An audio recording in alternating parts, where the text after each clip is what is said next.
to Resilience Plus Rise, the podcast where resilience is not just a concept, but a lived experience.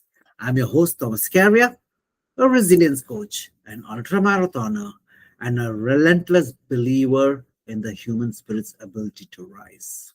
This podcast is a companion to my book, Resilience Plus Rise 26.2 Transformative Miles to Unleash Your Marathon of Life Mindset. Each episode is a raw, unfiltered dive into the stories of those who have faced life's hardest battles. Maybe not, but have emerged stronger where they are currently. Today, I'm absolutely excited to introduce to you Eric Ayers. He considers himself to be a innovation catalyst and an optimist and a thought leader. His passion is very simple: to inspire or to reach an understanding of their own potentiality. He says, and yes, he's a human centric ideator. He's a coach, he's a consultant. So, without much ado, Eric, welcome to Resilience Plus Rise, the podcast.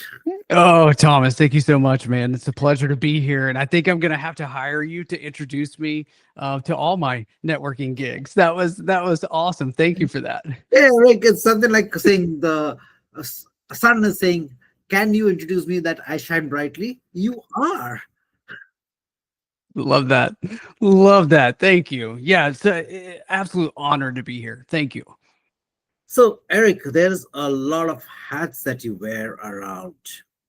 And but one of the things which has caught my attention specifically when I'm looking at your background, apart from the fact that Albert Einstein is taking over your wall, is something that you have been doing and which you're passionate about, because I've gone through LinkedIn and I've seen what you do.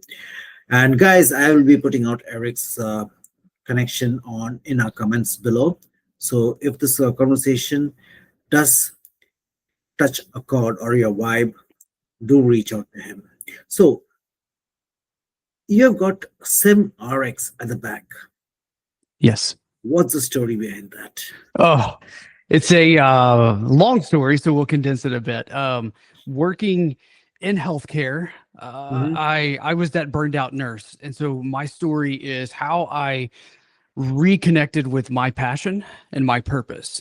And in the middle of that, I began coaching people and didn't even realize I was coaching it. I was ultimately shifting perspectives because my wife shifted my perspective or gave me permission to shift perspective. Beautiful. So I'm at work one night. I'm a charge nurse in the emergency department, and a nurse comes up to me and says, "Hey, I'm about to do a procedure I haven't done in a few months. Do we have anything I can practice on before I do this?" And I'm like, "No, we don't. Why don't we? Why don't we have the ability to practice before we go in on this patient?" And so that was the birth of SimRx. And it was the idea of we all learn through experience, no matter what it is. And so the bicycle analogy comes into play all the time in my mind of we have this bicycle paradox of we can read about how to ride a bicycle, we can watch videos, we can listen to lectures, all these things, but until we actually ride the bicycle, we will never actually know how to ride the bicycle. True. So how do we create this scale of education to where it's readily available? And this can be hands-on, super simple. Within 2 to 5 minutes, I can now bridge all of the knowledge gaps that I have before I go in and practice on this patient.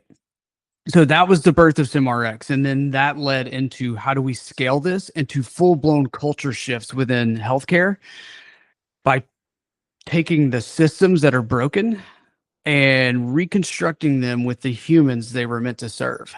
And that's the premise of SimRx. Fantastic. You mentioned a statement which just got me a little more interested. You got burnt out for And when you say that particular word burnt out,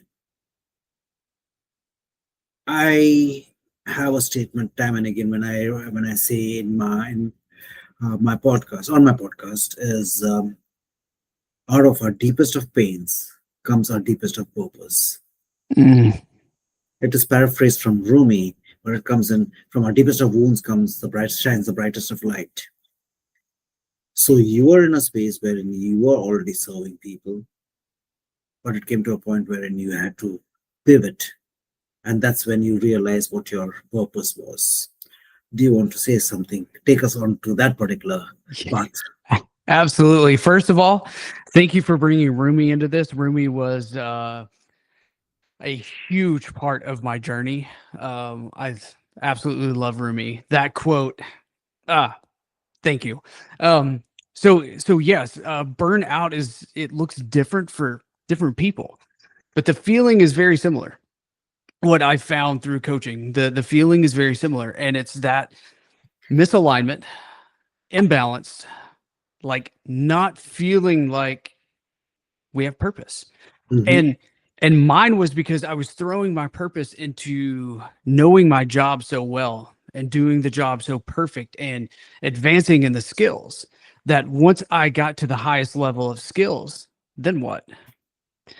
During that whole process, I've sacrificed self this entire time, sacrificed family, sacrificed the things that actually bring me joy and purpose and peace and who I'm here to be.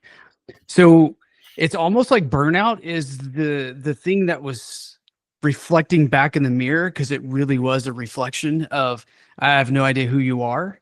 And it's because this burnout was saying, I'm here to show you, like, get back on track. There's a better way. And so my wife, I mentioned she helped flip my perspective. She asked me to look for something good at work one night. And I was like, you're crazy. Okay. And I always preface this with saying I worked at a children's hospital. Okay. It is the most amazing job someone can have because goodness and love is everywhere. But for some reason, I wasn't looking for it. So therefore, I wasn't finding it. Well, that night, I heard her voice right before I walked into a room. And I hear her saying, Eric, look for something good. And I'm like, fine. And so I walk in and I met with this energy of this 4-year-old that I couldn't describe. I couldn't put a name of the energy, but I knew it was good. Like it was so good, it invited me in, and I was like, wait a minute, did my wife know something I didn't, And then this child's dad started talking to me, and it was the same energy from this tall, masculine representation of humanity. And I'd never felt that before. And fast forward, it was love, unconditional love presented in two different ways that was so dang inviting that yeah, it shifted everything. Like that night was the pivotal moment into wait a minute, I do find what I'm looking for. I didn't understand it at the time. Mhm. I just knew that this was way better than what I experienced yesterday. How do I get more of this today and tomorrow and moving forward? And that began my marathon. So that was my step one for those 26 plus miles, right? Into that direction. Wonderful, wonderful. And again, going through some of the writings that you have put across and looking at a few of the articles, taking the cornerstone of burnout, taking the anchor of spreading love and helping people in their potentiality. You have already seen a wide spectrum of people coming to you in different ways. What would be around 4 to 6 steps that you like I was asking you about the around 4 to 6 steps that you believe can help a person. You were fortunate to see that 4-year-old kid, though you would have passed that kid and many alike, and you just existed Yes, of getting your work done. And there's a statement that I say is that life is for living, not for existing. And absolutely. that night, suddenly you realize there's more to life. In the same way, you would have met so many people in the journey. So, what would be around 4 to 6 thoughts that comes to your mind on for people to go further than where they are existing? Absolutely. What a great question, because this brings in intentionality. Because I didn't get to this place being intentional, saying, I want to become this out of shape, like super tired, unwell person. I never said that. That wasn't intentional. So first and foremost, we have to bring intentionality into that. And that's why I love about structures, about, here's a 4-step process. It's not about the process, because the process can shift. It's about being intentional, understanding I'm out of alignment and how do I get back into alignment, right? So first of all is recognition. And my recognition was the mirror. And so I'm going to offer that as the first suggestion, is look in the mirror and identify this person that is looking back at you. And if it doesn't feel in alignment, one of the greatest things that I was ever introduced to by Louise Hay is, I love you, Eric. I really love you. Saying that in the mirror sounds weird, feels weird. Keep doing it. Do it every day until you actually believe it and feel it. And there's something about looking at yourself, because that's ultimately who we've forgotten about in this whole process. That's who I forgot about in the process. So saying, I love you, I forgive you. Let's realign. So step 1 is reconnecting with self, right? Step 2, I would say, is breathe. Because as these negative emotions are coming in, we're going to have feelings of, wait a minute, this feels off. Like, no. We've been in survival mode for so long. We don't want to get out of this hiding spot. So breathe it out. Be intentional about the breath. Follow the breath in, follow it out. A colleague of mine and a friend of mine says, I hear breathing is going to be a thing one day. Like, breathing is really good. It allows us to let in the newness and let out and let go of everything else. And then the next step, I think, is extremely crucial. It's identifying and asking yourself, what do I want? And when I shift the narrative to I'm showing up as an existence and as a kind of a construct of what the environment is offering me, instead of believing that I create my path, myself, my current situation, it shifts. So when I say, what do I want? It automatically realigns to, oh, yeah, I don't want where I'm going. What is it that I actually want? And then after that, what's the one thing I can do to take that step in that direction? And once we do that, it doesn't matter where we end up. All we know is we've taken one step towards that direction, and then the journey will work itself out. I think it was Kobe Bryant told his daughter, whatever dream you have, be the best at it. Get up before everyone else. If it's basketball, work out before everyone else. Put the time in.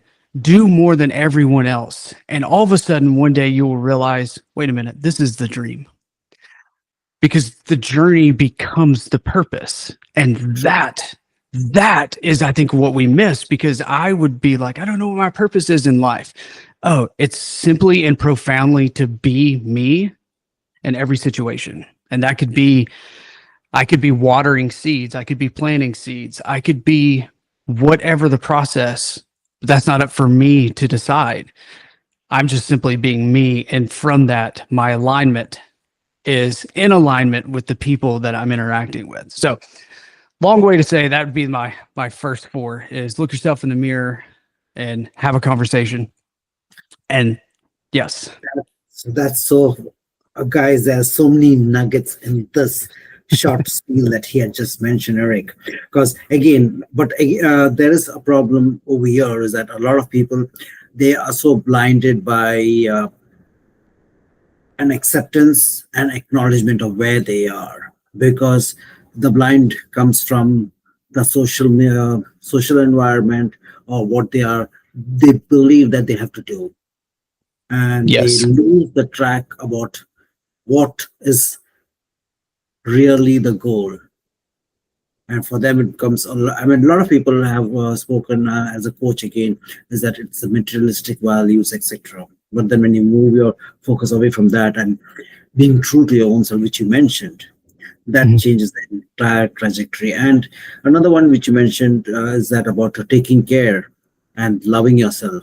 In fact, the holy book does say love your neighbor and as yourself. Yes. People forget that. People Yes. forget that. And yes, they do love themselves about the clothes they wear, the house they have, the cars they drive, etc., etc. But again, that being you has another evolution. Hmm. Another question which comes up is that you mentioned that you're rebranding yourself. What is the shift about? It's If you're, all if it's okay for you to talk about it.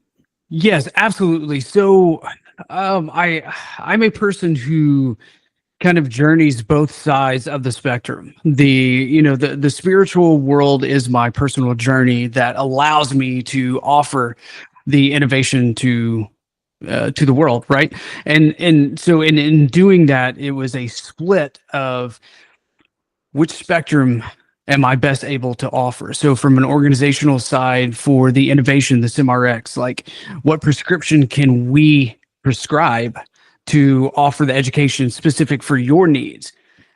We can go that route. But on the other side, as a one-on-one coaching aspect, for example, someone who wants to go through 6 weeks of a journey of transformation, that's a different specialty, and they're both from self-lived, but that brings a different core aspect to the table. So ultimately the rebranding is the splitting of these so I can Mhm. fully pay attention to each instead of continually to muddy the water, so to speak, of diving in and out. And it can allow me to be me in the situation fully. So my business is EMC squared. It's essential, meaningful, collaborative consulting, and that's everything that I do. And from that, I have Life by Design, which is my coaching, and then the EMC squared is by itself is the consulting side, which brings in the human centric innovation and human centric consulting, Okay. specifically within healthcare systems. Beautiful. Okay.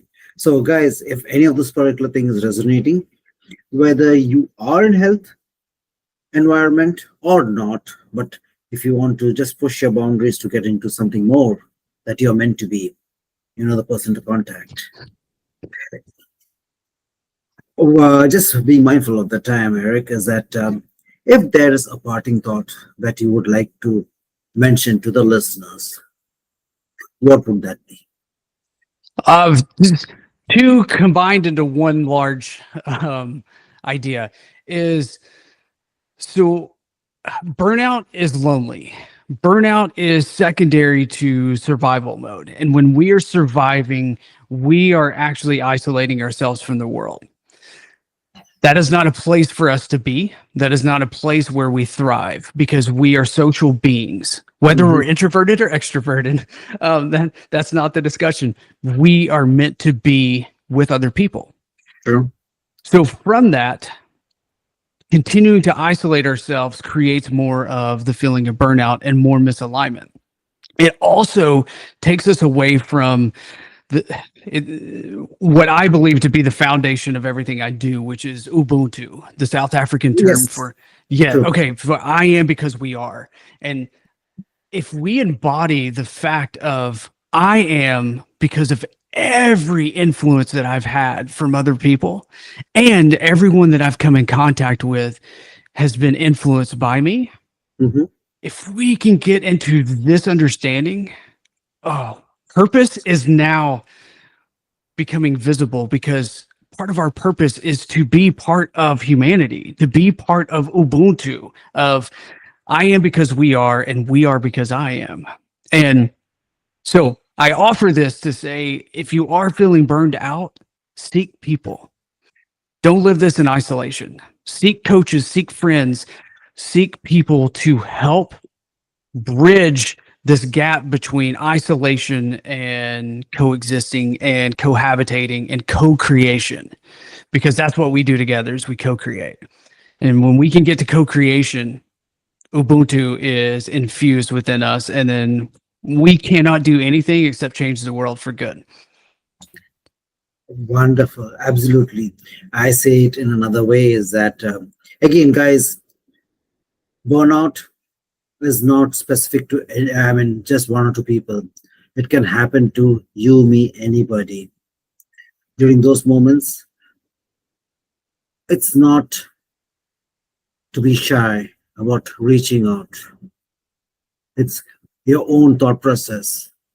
Are people going to look about you in a little less manner? But then you got to think, who is losing in that? Because again, yes, we all are angels with broken wings. When we hold another, that's when we fly higher. Absolutely. Okay, so seek out. Eric, that has been a beautiful journey with a lot of profound nuggets, a lot of value. And guys, here we have who is an individual who believes in human-centric involvement, creating a humanity-based environment, pushing your potentials to the next side. Eric, with this, I say thank you for your time and space. It has been a beautiful conversation. Thank you. Thank you. Absolute honor.